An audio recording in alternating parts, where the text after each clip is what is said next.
Nagstay ka talaga? Kasi ano? Miss, excuse me. Ano po yun? May nangyari po sa mami mo. Ho?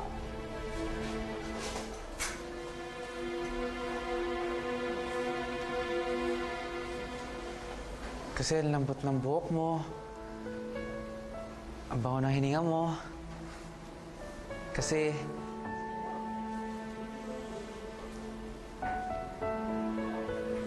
Huy, ka nandito? Ha? Di ka umalis? Nawalan ako ng gas eh. Ba't di ka nagpagkas sa labas? Kasi nawala yung wallet ko. Ano yan? Ito yung wallet mo. Hindi. Wala na akong pera. Ang tawag mo dito? Eh kasi... Nawalan na ako ng dahilan sa'yo eh. Okay ka rin eh, no? May natipuan kang nurse dito, no? No? This is all wrong. Wala tayong ginagawang illegal. How about immoral? This is business.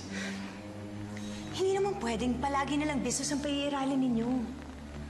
Minsan naman, gamitin niyo naman yung mga puso ninyo. Kung nandyan pa yan sa mga dibdib ninyo. All right, Donald, review the business plan again.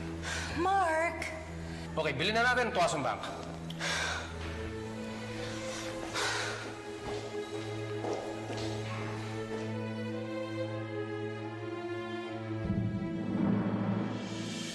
Paano nagawa ni Daddy sa atin to?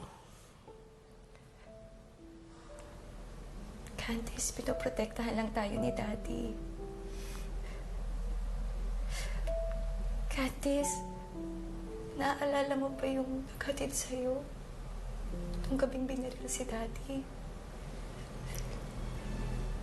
Kaibigan niya ni Daddy sa opisina. Nakita kami doon. Nakikilala mo ba siya? Ate, it's all Dad's fault. Hindi naman siguro yun yung bumaril kay Daddy. Candice, meron tayong death threats. At hinatid niya ako nung gabing yun nang hindi man lang niya ako sinasaktan. Ate, hindi natin alam kung sinong bumaril kay Daddy at wala tayong ebidensya.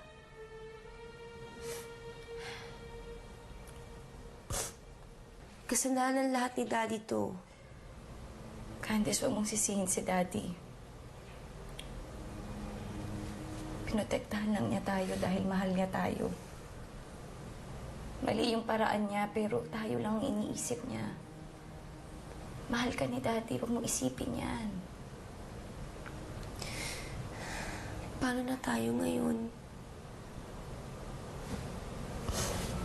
Kakayanin natin to. Kasama si Mami. Kaya natin to.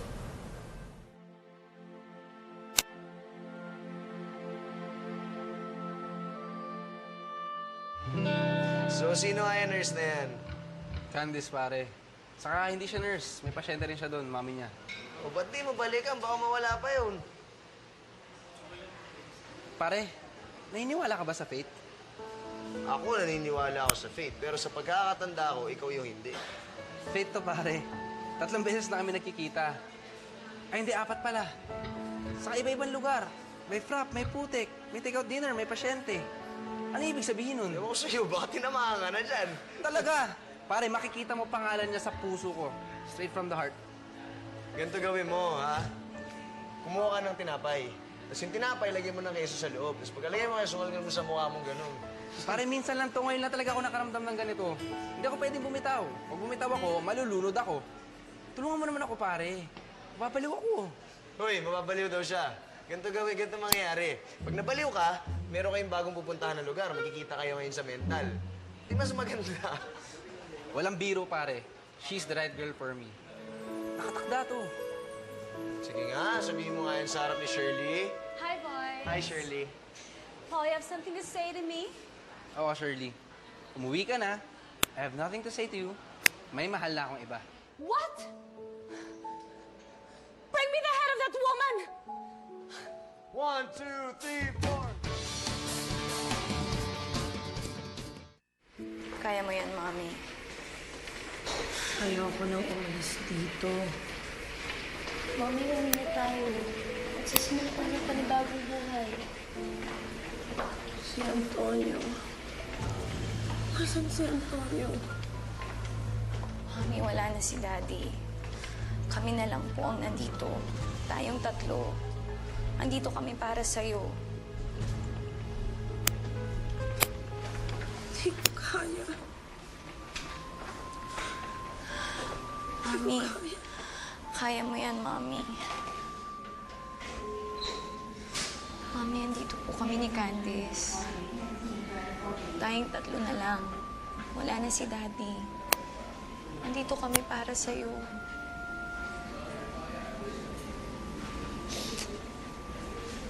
Kaya mo yan, Mami.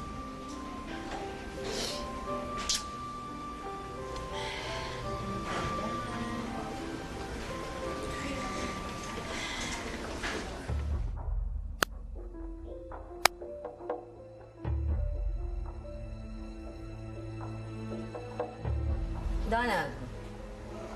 Kamusta naman ho nanay ngayon? Oh, she's very stable right now. Pero hinahanap ka nga niya. Tagal mo na raw hindi bumibisita. Ilalabas ko ho muna siya at magpapaking kami sa garden. Okay, I will arrange everything.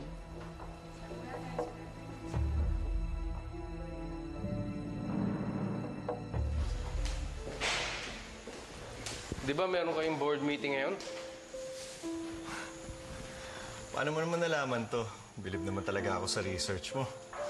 That is why I'm here. Oh, pangungunahan na kita what will happen today.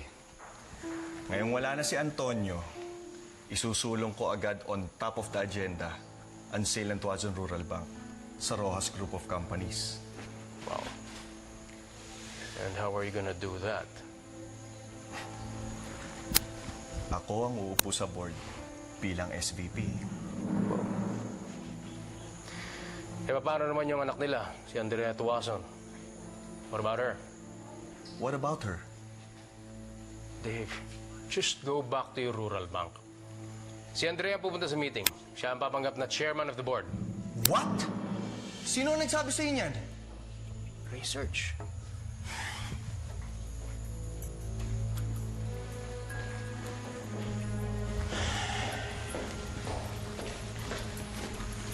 Here's the report you asked for. Mark.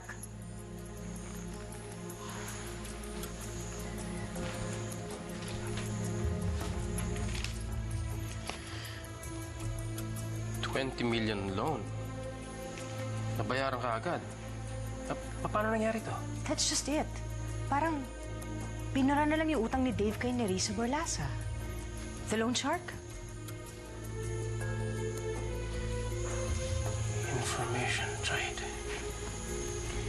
Ibebenta ng taong yun ng ina niya kung papayagan lang siya.